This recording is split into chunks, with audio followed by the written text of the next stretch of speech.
നമസ്കാരം കുട്ടികളെ. ഇന്ന് നമ്മൾ പഠിക്കാൻ പോകുന്നത് 5ാം ക്ലാസ്സിലെ സാമൂഹ്യശാസ്ത്രത്തിലെ 4ാമത്തെ അധ്യായമാണ്. വസ്ത്രത്തിന്റെ നാൾവഴികൾ. നമ്മൾ ദിവസവും ഉപയോഗിക്കുന്ന ഒന്നാണ് വസ്ത്രം. രാവിലെ എഴുന്നേറ്റാൽ വസ്ത്രം ധരിക്കുന്നു, സ്കൂളിൽ പോകുമ്പോൾ സ്കൂൾ യൂണിഫോം ധരിക്കുന്നു, ചില പ്രത്യേക അവസരങ്ങളിൽ പ്രത്യേക വസ്ത്രങ്ങൾ ധരിക്കുന്നു. പക്ഷെ നമ്മൾ സാധാരണയായി ചിന്തിക്കാത്ത ഒരു കാര്യമുണ്ട്. നമ്മൾ ഇന്ന് ഉപയോഗിക്കുന്ന ഈ വസ്ത്രങ്ങൾ എങ്ങനെയാണ് ഉണ്ടായത്? ടെക്സ്റ്റ് ബുക്കിന്റെ ആദ്യ പേജിൽ തന്നെ ചില ചിത്രങ്ങൾ നൽകിയിട്ടുണ്ട്. ഒരു കുഞ്ഞ്, ഒരു തത്ത, ഒരു ആട്, ഒരു ആമ. കടുത്ത ചൂട്, അസഹനീയമായ തണുപ്പ് തുടങ്ങിയ സാഹചര്യങ്ങളെ ഈ ജീവജാലങ്ങൾ എങ്ങനെയാണ് അതിജീവിക്കുന്നത്? ആടിനെ നോക്കൂ. ആടിന്റെ ശരീരത്തിലുള്ള രോമാവരണം അതിനെ സംരക്ഷിക്കാൻ സഹായിക്കുന്നു. തത്തയുടെ ശരീരത്തിലുള്ള തൂവലുകൾ അതിന് സംരക്ഷണം നൽകുന്നു. ആമയുടെ ശരീരത്തിലുള്ള പുറംതോട് അതിന് സംരക്ഷണം നൽകുന്നു. അപ്പോൾ മനുഷ്യന്റെ കാര്യമോ? മനുഷ്യന് ആടിനെ പോലെ കട്ടിയുള്ള രോമാവരണമില്ല, പക്ഷികളെ പോലെ തൂവലുകളുമില്ല, ആമയെ പോലെ ശരീരം സംരക്ഷിക്കുന്ന പുറംതോടുമില്ല. അപ്പോൾ മനുഷ്യൻ കടുത്ത ചൂടിനെയും തണുപ്പിനെയും മഴയെയും മറ്റു പ്രതികൂല സാഹചര്യങ്ങളെയും എങ്ങനെയാണ് നേരിട്ടത്? ഇവിടെയാണ് വസ്ത്രത്തിന്റെ പ്രാധാന്യം വരുന്നത്. മനുഷ്യർക്ക് ആവശ്യമായ വസ്ത്രങ്ങൾ പ്രകൃതിയിൽ നിന്നുള്ള വിഭവങ്ങൾ കൊണ്ട് തന്നെ രൂപപ്പെടുത്തേണ്ടി വന്നു. ഉദാഹരണത്തിന് പരുത്തി, ചണം തുടങ്ങിയവ കൊണ്ട് വസ്ത്രങ്ങൾ നിർമ്മിച്ചു. നല്ല തണുപ്പും ചൂടുമുള്ള സമയത്ത് വീടുകളിലും ഗുഹകളിലും തന്നെ താമസിച്ചു. പ്രാചീന കാലത്തെ മനുഷ്യർ വീതിയുള്ള ഇലകളും മൃഗങ്ങളുടെ തോലും മരത്തോലും വസ്ത്രങ്ങളായി ഉപയോഗിച്ചു. ഇന്ന് മനുഷ്യർ ഏതെല്ലാം തരത്തിലുള്ള വസ്ത്രങ്ങളാണ് ഉപയോഗിക്കുന്നത്? ഇന്ന് നമ്മൾ കമ്പിളി വസ്ത്രങ്ങൾ, കോട്ടൺ വസ്ത്രങ്ങൾ, ജോർജറ്റ് വസ്ത്രങ്ങൾ, പട്ടുവസ്ത്രങ്ങൾ, ജീൻസ് വസ്ത്രങ്ങൾ തുടങ്ങിയവയാണ് ഉപയോഗിക്കുന്നത്. നിങ്ങളുടെ പാഠപുസ്തകത്തിലെ ചിത്രങ്ങൾ നിരീക്ഷിക്കൂ. ഏതെല്ലാം വസ്തുക്കളാണ് ആദിമ മനുഷ്യർ വസ്ത്രമായി ഉപയോഗിച്ചിരുന്നത്? മരവുരി, അതായത് മരത്തിന്റെ തോൽ. മരങ്ങളുടെ തോൽ ഉപയോഗിച്ച് അവർ വസ്ത്രങ്ങൾ നിർമ്മിച്ചിരുന്നു. പ്രധാനമായും അരയാഞ്ഞിലി എന്ന മരത്തിന്റെ തോലാണ് അവർ ഉപയോഗിച്ചിരുന്നത്. ഇലകളും അവർ വസ്ത്രമായി ഉപയോഗിച്ചിരുന്നു. ഈന്തപ്പന, വാഴയില തുടങ്ങിയവയുടെ ഇലയാണ് അവർ പ്രധാനമായും ഉപയോഗിച്ചിരുന്നത്. അതുപോലെ തന്നെ മൃഗങ്ങളുടെ തോലും അവർ വസ്ത്രനിർമ്മാണത്തിന് ഉപയോഗിച്ചിരുന്നു. മാൻ, കരടി തുടങ്ങിയ മൃഗങ്ങളുടെ തോലാണ് അവർ വസ്ത്രനിർമ്മാണത്തിന് ഉപയോഗിച്ചിരുന്നത്. വേട്ടയാടി ജീവിച്ചിരുന്ന കാലത്ത് സ്വന്തം ചുറ്റുപാടുകളിൽ നിന്ന് ലഭിച്ച വസ്തുക്കളായിരുന്നു മനുഷ്യർ വസ്ത്രമായി ഉപയോഗിച്ചിരുന്നത്. പുല്ല്, ഇലകൾ, മരത്തോൽ, മൃഗങ്ങളുടെ തോൽ എന്നിവ ഉപയോഗിച്ച് വസ്ത്രങ്ങൾ ഉണ്ടാക്കി. മൃഗങ്ങളുടെ കൊമ്പ്, എല്ല് എന്നിവ സൂചികളാക്കി വസ്ത്രനിർമ്മാണത്തിനുള്ള ഉപകരണങ്ങളാക്കി. മിനുസപ്പെടുത്തിയ കല്ലുകളെ ആയുധങ്ങളാക്കി ഉപയോഗിച്ചിരുന്ന കാലഘട്ടത്തിൽ വസ്ത്രങ്ങൾ തുന്നുന്നതിന് കൽസൂചി ഉപയോഗിച്ചു. മൃഗങ്ങളുടെ തോൽ, രോമം എന്നിവ വൃത്തിയാക്കിയും മയപ്പെടുത്തിയും അവർ വസ്ത്രമാക്കിയിരുന്നു. ഇനി നമുക്ക് പാഠപുസ്തകത്തിലെ ഒരു ചോദ്യം നോക്കാം. ആദിമ മനുഷ്യരുടെ വസ്ത്രനിർമ്മാണം ഇന്നത്തേതുപോലെ ആയിരുന്നില്ല. എന്തായിരിക്കും കാരണം? ആദിമ മനുഷ്യർ വേട്ടയാടി ജീവിച്ച കാലത്ത് ചുറ്റുപാടിൽ നിന്ന് ലഭിച്ച വസ്തുക്കളായിരുന്നു വസ്ത്രമായി ഉപയോഗിച്ചിരുന്നത്. കോട്ടൺ, സിൽക്ക്, മൃഗങ്ങളുടെ തൊലിയും രോമങ്ങളും ഉപയോഗിച്ച് അവർ വസ്ത്രങ്ങൾ ഉണ്ടാക്കി. മൃഗങ്ങളുടെ എല്ല്, കൂർത്ത കല്ല് എന്നിവയൊക്കെയാണ് സൂചിയായി ഉപയോഗിച്ചിരുന്നത്. ഇനി നമ്മൾ നെയ്ത്ത് വിദ്യയിലേക്ക് കടക്കുകയാണ്. ചുറ്റുപാടുകളിൽ നിന്ന് ശേഖരിച്ച നാരുകളാണ് ആദ്യകാലങ്ങളിൽ വസ്ത്രനിർമ്മാണത്തിനായി ഉപയോഗിച്ചത്. നാരുകൾ കൂട്ടിച്ചേർത്ത് പിരിച്ച് നീളമുള്ള നൂലുകളാക്കി. ഈ നൂല് ഉപയോഗിച്ച് തുണി ഉണ്ടാക്കുന്ന വിദ്യയാണ് നെയ്ത്ത്. ഇവിടെ നമുക്കൊരു ചെറിയ സീക്വൻസ് ഓർത്തു വെക്കാം. നാര്, നൂല്, തുണി, വസ്ത്രം. ഇതാണ് വസ്ത്രനിർമ്മാണത്തിന്റെ അടിസ്ഥാന പ്രക്രിയ. കാലക്രമേണ തുണി നെയ്യുന്ന വിദ്യ കൂടുതൽ വികസിച്ചു. ആദ്യകാലത്ത് പരുത്തിയിൽ നിന്നും ചണത്തിൽ നിന്നും നിർമ്മിച്ച നൂലുപയോഗിച്ച് കൈകൾ കൊണ്ടാണ് തുണി നിർമ്മിച്ചിരുന്നത്. പിന്നീട് മനുഷ്യർ തിരിച്ചറിഞ്ഞു, നൂൽ കൊണ്ട് നെയ്തെടുത്ത തുണികൾ മൃഗങ്ങളുടെ തോലിനേക്കാൾ പല സാഹചര്യങ്ങളിലും കൂടുതൽ പ്രയോജനപ്രദമാണ്. അങ്ങനെ നെയ്ത്തു വസ്ത്രങ്ങളുടെ ഉപയോഗം വ്യാപകമായി. മരം കൊണ്ട് നിർമ്മിച്ച തറികൾ ഉപയോഗിച്ച് തുണി നിർമ്മിക്കുന്ന രീതിയും പിന്നീട് വികസിച്ചു.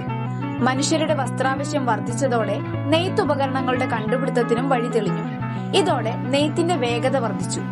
കൈത്തറിയിൽ നൂലുപയോഗിച്ച് നെയ്യുന്ന തുണികളെയാണ് കൈത്തറി തുണികൾ എന്ന് വിളിക്കുന്നത്. കൈത്തറിയുടെ കണ്ടുപിടുത്തം വസ്ത്രനിർമ്മാണ രംഗത്ത് മുന്നേറ്റമുണ്ടാക്കി. നീലം ചെടിയിൽ നിന്നുണ്ടാക്കിയ ചായം കൊണ്ട് വസ്ത്രങ്ങൾക്ക് നിറം നൽകി. കാലക്രമേണ തുണി നെയ്യുന്ന വിദ്യ കൂടുതൽ പ്രചാരത്തിലായി. സിന്ധു നദീതട സംസ്കാരത്തിലെ വസ്ത്രം. ഇന്ത്യയുടെ വടക്കു പടിഞ്ഞാറൻ ഭാഗത്ത് നിലനിന്നിരുന്ന പ്രാചീന നദീതട സംസ്കാരമാണ് സിന്ധു നദീതട സംസ്കാരം. സിന്ധു ജനത പരുത്തിയും കമ്പിളി വസ്ത്രങ്ങളും നിർമ്മിച്ചിരുന്നതായി ലഭ്യമായ തെളിവുകളുടെ അടിസ്ഥാനത്തിൽ അനുമാനിക്കാം. അവിടെ നിന്ന് ലഭിച്ച കുപ്പായമണിഞ്ഞ പ്രതിമകൾ ആ കാലത്തെ ജനങ്ങളുടെ വസ്ത്രധാരണ രീതിയെക്കുറിച്ച് ചില സൂചനകൾ നൽകുന്നു. പരുത്തി ഇവിടെ നിന്ന് മറ്റു ദേശങ്ങളിലേക്ക് കൊണ്ടുപോയിരുന്നതായും കരുതപ്പെടുന്നു. ഇതിൽ നിന്ന് നമുക്ക് മനസ്സിലാക്കാം വസ്ത്രനിർമ്മാണത്തിന് വളരെ പഴക്കമുണ്ട്. മനുഷ്യ സംസ്കാരത്തിന്റെ വളർച്ചയോടൊപ്പം തന്നെ വസ്ത്രനിർമ്മാണവും വികസിച്ചുകൊണ്ടിരുന്നു. ഇനി നമുക്ക് പരുത്തി, ചണം, നീലം ചെടി എന്നിവയെല്ലാം എന്താണെന്ന് നോക്കാം. ആദ്യമായി പരുത്തി. ലോകവ്യാപകമായി വസ്ത്രങ്ങൾ ഉണ്ടാക്കാൻ ഉപയോഗിക്കുന്ന പ്രധാനപ്പെട്ട വസ്തുക്കളിൽ ഒന്നാണ് പരുത്തി. പരുത്തിച്ചെടിയിൽ നിന്ന് ലഭിക്കുന്ന പഞ്ഞി നൂലാക്കിയാണ് വസ്ത്രനിർമ്മാണത്തിന് ഉപയോഗിക്കുന്നത്. പ്രാചീന കാലം മുതൽ ഇന്ത്യയിൽ പരുത്തി കൃഷി ചെയ്തിരുന്നു. അപ്പോൾ ഓർക്കുക, പരുത്തി ചെടി, പഞ്ഞി, നൂൽ, തുണി. അടുത്തതായി ചണം. ചണച്ചെടിയിൽ നിന്നാണ് ചണം ഉൽപ്പാദിപ്പിക്കുന്നത്. ഇത് ഒരു പ്രകൃതിദത്ത നാരാണ്. ലോകത്തിലെ ചണം കൃഷിയുടെ വലിയൊരു ഭാഗം ഇന്ത്യയിലെ ഫലഭൂയിഷ്ഠമായ ഗംഗാതീര പ്രദേശത്താണ് നടക്കുന്നത്. വിദേശികൾ തുണി വ്യവസായത്തിനായി ഇന്ത്യയിൽ നിന്ന് ധാരാളമായി ചണം കൊണ്ടുപോയിരുന്നു. അടുത്തതായി നീലം ചെടി എന്താണെന്ന് നോക്കാം. ആദ്യകാലങ്ങളിൽ വസ്ത്രങ്ങൾക്ക് നിറം നൽകാൻ നീലം ചെടിയിൽ നിന്നുണ്ടാക്കുന്ന ചായം ഉപയോഗിച്ചിരുന്നു. പിന്നീട് നീലത്തിൽ വിവിധ കൂട്ടുകൾ ചേർത്ത് വ്യത്യസ്ത നിറങ്ങൾ ഉണ്ടാക്കുകയും ചെയ്തു. അതായത് പരുത്തി നാരിന്റെ ഉറവിടം, ചണം പ്രകൃതിദത്ത നാരിന്റെ ഉറവിടം, നീലം ചായം അല്ലെങ്കിൽ നിറം. എന്താണ് കൈത്തറി എന്ന് നമ്മൾ പഠിച്ചു. നമ്മുടെ നാട്ടിലും നിരവധി കൈത്തറി കേന്ദ്രങ്ങളുണ്ട്. കണ്ണൂർ, തിരുവനന്തപുരം ജില്ലയിലെ ബാലരാമപുരം, തൃശൂർ ജില്ലയിലെ കൂത്താമ്പുള്ളി എന്നിവ പ്രധാന കൈത്തറി കേന്ദ്രങ്ങളാണ്. പക്ഷേ ശാസ്ത്ര പുരോഗതിയോടെ വസ്ത്രനിർമ്മാണ രംഗത്ത് പുതിയ യന്ത്രങ്ങളെത്തി. അത്തരത്തിലുള്ള പ്രധാനപ്പെട്ട കണ്ടുപിടുത്തമാണ് സ്പിന്നിംഗ് ജെന്നി. ജെയിംസ് ഹാർഗ്രീവ്സ് ആണ് സ്പിന്നിംഗ് ജെന്നി കണ്ടുപിടിച്ചത്. അക്കാലത്ത് കൈകൊണ്ടുള്ള നൂലുൽപാദനം വർദ്ധിച്ചുകൊണ്ടിരുന്ന വസ്ത്രവ്യവസായത്തിന്റെ ആവശ്യത്തിന് മതിയാകുമായിരുന്നില്ല. അതുകൊണ്ട് നൂലുൽപാദനം വേഗത്തിലാക്കേണ്ട ആവശ്യം ഉണ്ടായി. സ്പിന്നിംഗ് ജെന്നിയുടെ കണ്ടുപിടുത്തം നൂലുൽപാദനം വേഗത്തിലാക്കി. ഇത് ടെക്സ്റ്റൈൽ ഇൻഡസ്ട്രിയിലെ ഒരു പ്രധാന മാറ്റമായിരുന്നു. ജനസംഖ്യ വർദ്ധിച്ചതോടെ വസ്ത്രത്തിന്റെ ആവശ്യകതയും വർദ്ധിച്ചു. പുതിയ യന്ത്രങ്ങൾ നെയ്ത്തുവിദ്യയുടെ ഭാഗമായി. അവ മനുഷ്യപ്രയത്നം കുറച്ചു. കൈത്തറിയുടെ സ്ഥാനത്ത് യന്ത്രത്തറി അഥവാ പവർലൂം വന്നു. എഡ്മണ്ട് കാർട്ട്റൈറ്റ് ആണ് പവർലൂം കണ്ടുപിടിച്ചത്. വൈദ്യുതിയുടെയോ മറ്റേതെങ്കിലും ഊർജ്ജ സ്രോതസ്സിന്റെയോ സഹായത്താലാണ് യന്ത്രത്തറി പ്രവർത്തിക്കുന്നത്.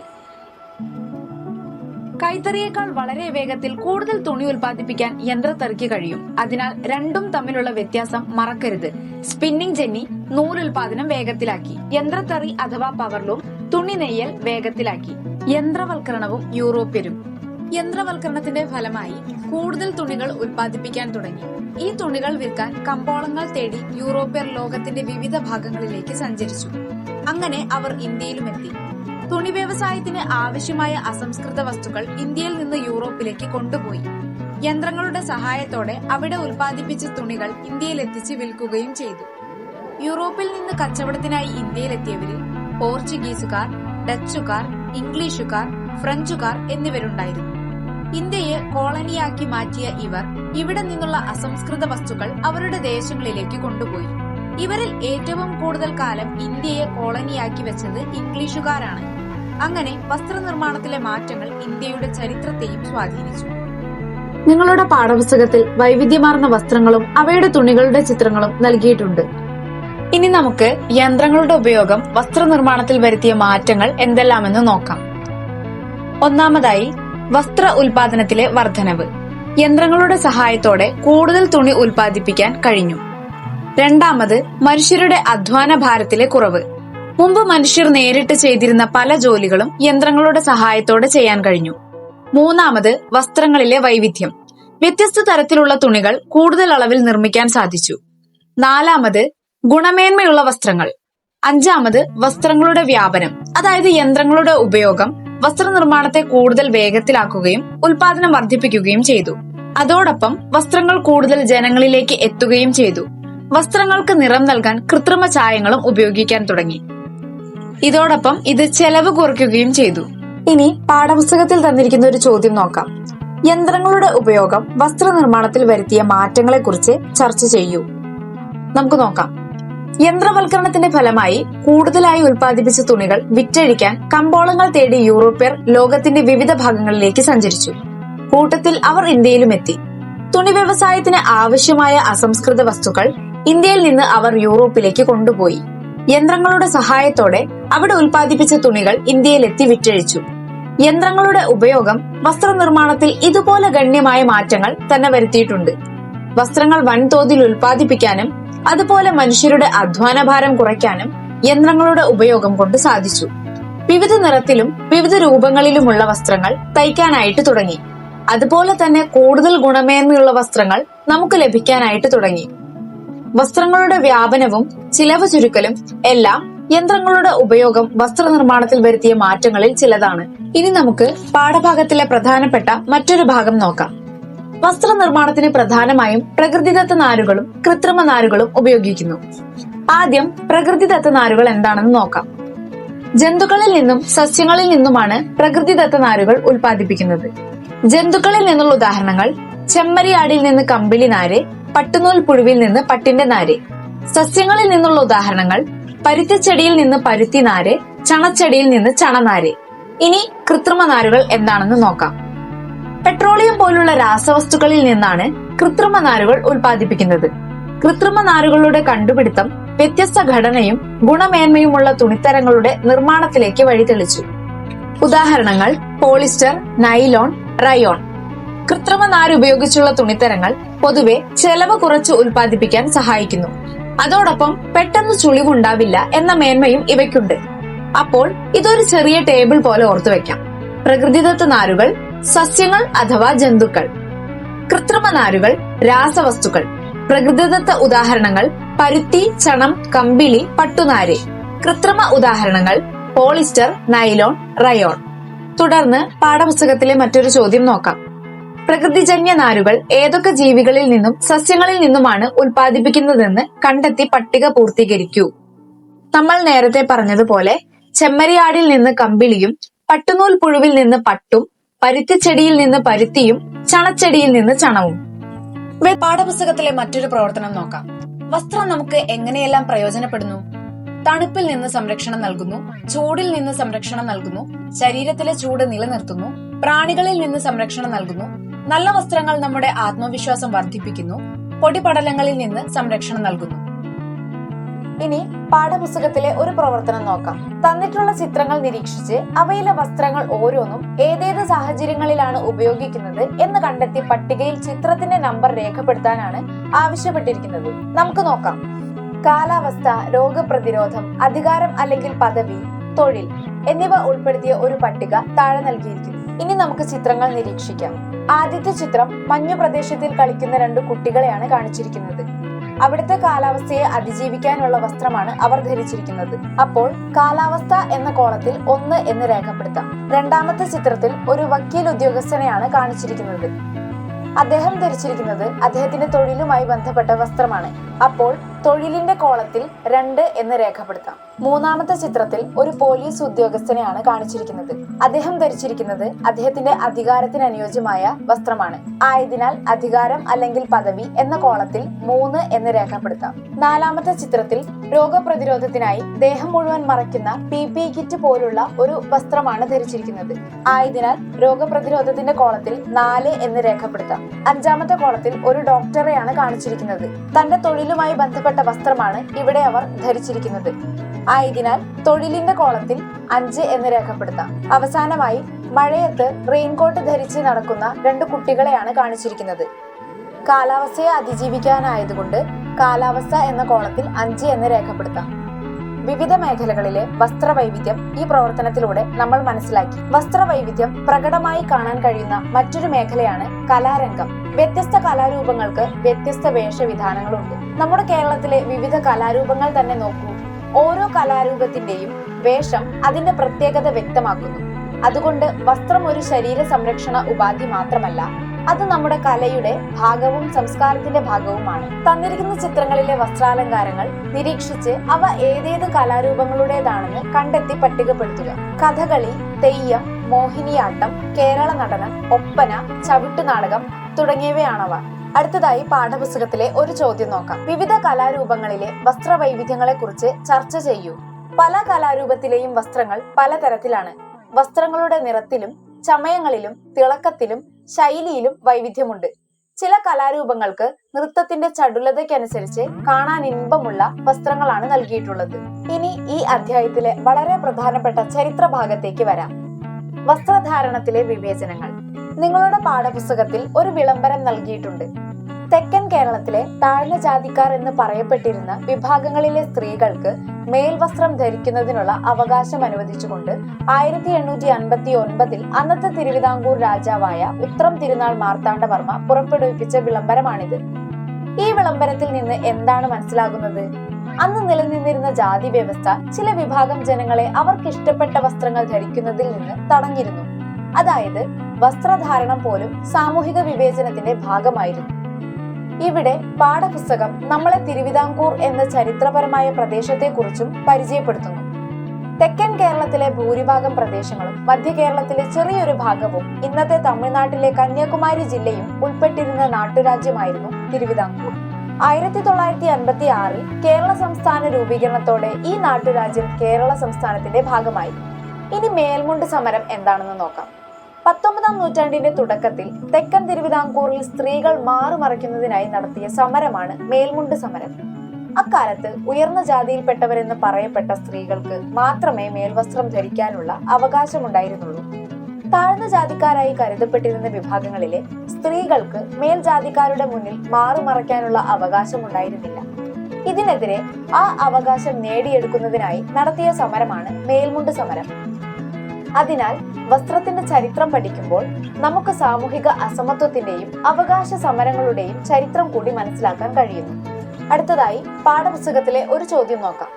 വസ്ത്രധാരണത്തിൽ നിലനിന്നിരുന്ന അവകാശ നിഷേധങ്ങളെ കുറിച്ച് ക്ലാസ്സിൽ ചർച്ച ചെയ്ത് കുറിപ്പ് തയ്യാറാക്കും. പണ്ടുകാലങ്ങളിൽ താഴ്ന്ന ജാതി എന്ന് കരുതപ്പെട്ടിരുന്ന വിഭാഗങ്ങളിലെ സ്ത്രീകൾക്ക് മാറുമറയ്ക്കാനുള്ള അവകാശമില്ലായിരുന്നു. ഉയർന്ന ജാതി എന്ന് കരുതപ്പെട്ടവർക്ക് മാത്രമേ മേൽമുണ്ട് ധരിക്കാനുള്ള അവകാശമുണ്ടായിരുന്നുള്ളൂ. കേരളത്തിലെ താഴ്ന്ന ജാതിയിൽപ്പെട്ട സ്ത്രീകൾ ഒരുപാട് കാലം ഇത് സഹിച്ചിട്ടുണ്ട്. പിന്നീട് ഒട്ടേറെ നവോത്ഥാന നായകന്മാരുടെ സമരങ്ങളുടെയും പ്രതിഷേധങ്ങളുടെയും പോരാട്ടങ്ങളുടെയും ഫലമായി എല്ലാവർക്കും വസ്ത്രങ്ങൾ ധരിക്കാനുള്ള അവകാശം ലഭിച്ചു. ഇനി പാഠപുസ്തകത്തിലെ മറ്റൊരു പ്രധാന തലക്കെട്ട്, വസ്ത്രം ഒരു സമരായുധം. പലതരം ചൂഷണങ്ങൾക്കെതിരെ കഴിഞ്ഞ കാലങ്ങളിൽ വസ്ത്രത്തെ ഒരു സമരായുധമായി ഉപയോഗിച്ചിട്ടുണ്ട്. അതിൽ ഏറ്റവും പ്രധാനപ്പെട്ട ഒന്നായിരുന്നു ഇന്ത്യൻ സ്വാതന്ത്ര്യ സമരത്തിൽ മഹാത്മാഗാന്ധിയുടെ നേതൃത്വത്തിൽ നടന്ന പോരാട്ടങ്ങൾ. ഗാന്ധിജി ഖാദി, ചർക്ക, നൂൽപ്പ്, വിദേശ വസ്ത്ര ബഹിഷ്കരണം എന്നിവ സ്വാതന്ത്ര്യ സമരത്തിന്റെ ഭാഗമാക്കി. ചർക്കയിൽ നൂറ്റ് ഉണ്ടാക്കുന്ന ഖാദി വസ്ത്രങ്ങളെയാണ് ഗാന്ധിജി പ്രോത്സാഹിപ്പിച്ചത്. ഖാദി വസ്ത്രങ്ങൾ ധരിക്കാൻ അദ്ദേഹം ജനങ്ങളോട് ആഹ്വാനം ചെയ്തു. സ്വദേശി വസ്ത്രങ്ങൾ നിർമ്മിക്കുകയും ഉപയോഗിക്കുകയും ചെയ്തുകൊണ്ട് വിദേശ വസ്ത്രങ്ങൾ ബഹിഷ്കരിക്കാനാണ് ഗാന്ധിജി ആവശ്യപ്പെട്ടത്. അങ്ങനെ വസ്ത്രത്തെയും വസ്ത്രധാരണത്തെയും ഒരു സമരായുധമാക്കിക്കൊണ്ട് അദ്ദേഹം സ്വാതന്ത്ര്യ സമരത്തെ ഒരു ബഹുജന പ്രക്ഷോഭമായി മാറ്റി. ഇന്ത്യൻ സ്വാതന്ത്ര്യ സമരത്തിൽ സ്വദേശി പ്രസ്ഥാനത്തിന്റെ പ്രതീകമായി ചർക്ക മാറി. ഖാദി വസ്ത്രം ധരിക്കലും ഖാദി തൊപ്പി അണിയലും ദേശാഭിമാനത്തിന്റെ അടയാളമായി മാറി. സ്വദേശി പ്രസ്ഥാനം എന്താണെന്ന് നോക്കാം. ഇന്ത്യൻ സ്വാതന്ത്ര്യ സമരത്തിന്റെ ഭാഗമായി 1905 ഓഗസ്റ്റ് 7-നാണ് സ്വദേശി പ്രസ്ഥാനം ആരംഭിച്ചത്. ബ്രിട്ടീഷ് നിർമ്മിത വസ്തുക്കൾ ഉപേക്ഷിക്കുകയും ഇന്ത്യൻ നിർമ്മിത വസ്തുക്കളുടെ ഉൽപാദനവും ഉപയോഗവും പ്രോത്സാഹിപ്പിക്കുകയും ചെയ്യുക എന്നതായിരുന്നു ഇതിന്റെ ലക്ഷ്യം. സ്വദേശി പ്രസ്ഥാനം ആരംഭിച്ച ഓഗസ്റ്റ് 7, 2015 മുതൽ ദേശീയ കൈത്തറി ദിനമായി ഇന്ത്യയിൽ ആചരിച്ചു വരുന്നു. ഇനി ഖാദി പ്രസ്ഥാനം എന്താണെന്ന് നോക്കാം. 1918 ഗാന്ധിജിയുടെ നേതൃത്വത്തിൽ ഇന്ത്യയിൽ ആരംഭിച്ച പ്രസ്ഥാനമാണ് ഖാദി പ്രസ്ഥാനം. ഇന്ത്യൻ സ്വാതന്ത്ര്യ സമര ചരിത്രത്തിൽ ഖാദിക്ക് സവിശേഷമായ സ്ഥാനമുണ്ട്. ഖാദി പ്രസ്ഥാനം ശക്തമായതോടെ ഇന്ത്യൻ ഗ്രാമങ്ങളിൽ നിന്ന് ചർക്കയുടെ ശബ്ദം ഉയർന്നു. ഖാദി വസ്ത്രത്തിന്റെ പ്രചാരം ഇന്ത്യയിലെമ്പാടും വ്യാപകമായി. അപ്പോൾ ഇത് ഒറ്റ വരിയിൽ ഓർക്കാം: ചർക്കയും ഖാദിയും, സ്വദേശി ആശയം, വിദേശ വസ്ത്ര ബഹിഷ്കരണം, സ്വാതന്ത്ര്യ സമരം. ഇനി നമുക്ക് ഇന്നത്തെ കാലത്തേക്ക് വരാം. എന്നും ഒരേ തരത്തിലുള്ള വസ്ത്രങ്ങൾ ധരിക്കാനാണോ നിങ്ങൾ ഇഷ്ടപ്പെടുന്നത്? നമ്മൾ ഓരോരുത്തർക്കും വ്യത്യസ്ത താല്പര്യങ്ങളുണ്ട്. ഇന്ന് വസ്ത്രനിർമ്മാണ രീതിയിൽ മാത്രമല്ല, രൂപകൽപ്പനയിലും ശൈലിയിലും ഉപയോഗത്തിലും ദിനംപ്രതി മാറ്റങ്ങൾ വന്നുകൊണ്ടിരിക്കുന്നു. വ്യക്തിപരമായ മുൻഗണനകൾ, താല്പര്യങ്ങൾ, സൗകര്യങ്ങൾ എന്നിവ ഇന്നത്തെ വസ്ത്രധാരണത്തെ ശക്തമായി സ്വാധീനിക്കും. സൗന്ദര്യ സങ്കല്പത്തിലെ മാറ്റത്തിനനുസരിച്ച് പുതിയ വേഷവിധാനങ്ങളിലും വളർച്ചയുണ്ടായി. അതോടൊപ്പം പരസ്യങ്ങൾ, സിനിമകൾ, സാമൂഹ്യ മാധ്യമങ്ങൾ തുടങ്ങിയവയും വസ്ത്രങ്ങളുടെ തിരഞ്ഞെടുപ്പിനെ കാര്യമായി സ്വാധീനിക്കുന്നുണ്ട്. ഇവിടെ നമ്മൾ ഒരു കാര്യം ശ്രദ്ധിക്കണം. വസ്ത്രത്തിന്റെ തിരഞ്ഞെടുപ്പ് വ്യക്തിപരമായ താല്പര്യം മാത്രമല്ല, സമൂഹത്തിൽ ഉണ്ടാകുന്ന പുതിയ പ്രവണതകളും അതിനെ സ്വാധീനിക്കുന്നു. ഇന്ന് വസ്ത്രരംഗവുമായി ബന്ധപ്പെട്ട് ധാരാളം തൊഴിൽ മേഖലകളും വളർന്നിട്ടുണ്ട്. ഫാഷൻ ഡിസൈനിങ്, എംബ്രോയിഡറി തുടങ്ങിയ മേഖലകൾ ധാരാളം തൊഴിലവസരങ്ങൾ തുറന്നിടും. ഫാഷൻ ഡിസൈനിങ് ഇന്ന് വലിയ തൊഴിൽ സാധ്യതയുള്ള ഒരു പഠന മേഖലയായി വളർന്നിട്ടുണ്ട്. വസ്ത്രനിർമ്മാണ രംഗത്ത് നെയ്ത്ത്, എംബ്രോയിഡറി തുടങ്ങിയ വിവിധ തൊഴിൽ മേഖലകളുമുണ്ട്. ഇനി വളരെ പ്രധാനപ്പെട്ട മറ്റൊരു കാര്യം, വസ്ത്രനിർമ്മാണ രംഗത്തെ വിവിധ തൊഴിൽ മേഖലകൾ ഏതൊക്കെയാണെന്ന് നമുക്ക് നോക്കാം. നെയ്ത്ത്, വസ്ത്രാലങ്കാരം, തുന്നൽ, എംബ്രോയിഡറി, ഡിസൈനിങ്, ചായം മുക്കൽ, നൂൽപ്പ് ഇവയൊക്കെയാണ് വസ്ത്രനിർമ്മാണ രംഗത്തെ വിവിധ തൊഴിൽ മേഖലകൾ. നമ്മൾ വാങ്ങുന്ന എല്ലാ വസ്ത്രങ്ങളും ഉപയോഗിക്കാറുണ്ടോ? ഉപയോഗിച്ചു കഴിഞ്ഞ വസ്ത്രങ്ങൾ കൊണ്ട് കരകൗശല ഉൽപ്പന്നങ്ങൾ നിർമ്മിക്കാൻ ശ്രമിച്ചിട്ടുണ്ടോ? ലോകത്താകെ ടൺ കണക്കിന് വസ്ത്രങ്ങളാണ് വലിച്ചെറിയപ്പെടുന്നത്. ഇത് പരിസ്ഥിതിയെ പ്രതികൂലമായി ബാധിക്കുന്നു. ഉപയോഗിക്കാത്തതും ഉപേക്ഷിക്കുന്നതുമായ വസ്ത്രങ്ങൾ നമ്മുടെ നാട്ടിലും വർദ്ധിച്ചുകൊണ്ടിരിക്കുന്നു. അപ്പോൾ ഇത്തരം വസ്ത്രങ്ങൾ എങ്ങനെ വീണ്ടും ഉപയോഗിക്കാം? പഴയ വസ്ത്രങ്ങൾ ഉപയോഗിച്ച് വിവിധ കരകൗശല ഉൽപ്പന്നങ്ങൾ നിർമ്മിക്കാം. അതുകൊണ്ട് പഴയ വസ്ത്രം വെറുതെ വലിച്ചെറിയേണ്ട ഒന്നല്ല, നമുക്ക് അതിനെ വീണ്ടും ഉപയോഗപ്രദമായ വസ്തുവാക്കി മാറ്റാം. വസ്ത്രധാരണത്തിന്റെ നാൾവഴികൾ നിരീക്ഷിച്ചാൽ ആദ്യകാലത്ത് ശരീര സംരക്ഷണത്തിനായിരുന്നു പ്രാധാന്യം. തുടർന്ന് ഭൂപ്രകൃതിയും കാലാവസ്ഥയും വസ്ത്രനിർമ്മാണത്തിലും വസ്ത്രധാരണ രീതിയിലും സ്വാധീനം ചെലുത്തി. മാറിവരുന്ന സൗന്ദര്യ സങ്കല്പങ്ങളും സാംസ്കാരിക വൈവിധ്യങ്ങളും വർത്തമാന കാലത്തെ വസ്ത്രധാരണ രീതിയെ സ്വാധീനിക്കുന്നു. ഇഷ്ടവസ്ത്രം ധരിക്കുമ്പോൾ നമുക്ക് അഭിമാനവും ആത്മവിശ്വാസവും വർദ്ധിക്കാറുണ്ട്. പക്ഷേ അതോടൊപ്പം ഒരു കാര്യം കൂടി ഓർക്കണം, മനുഷ്യന്റെ അടിസ്ഥാന ആവശ്യങ്ങളിലൊന്നായ വസ്ത്രം സമൂഹത്തിലെ എല്ലാ വിഭാഗം ജനങ്ങൾക്കും ലഭ്യമാകണം. അതിനുള്ള പ്രവർത്തനങ്ങളിൽ നമുക്ക് പങ്കാളികളാകാം.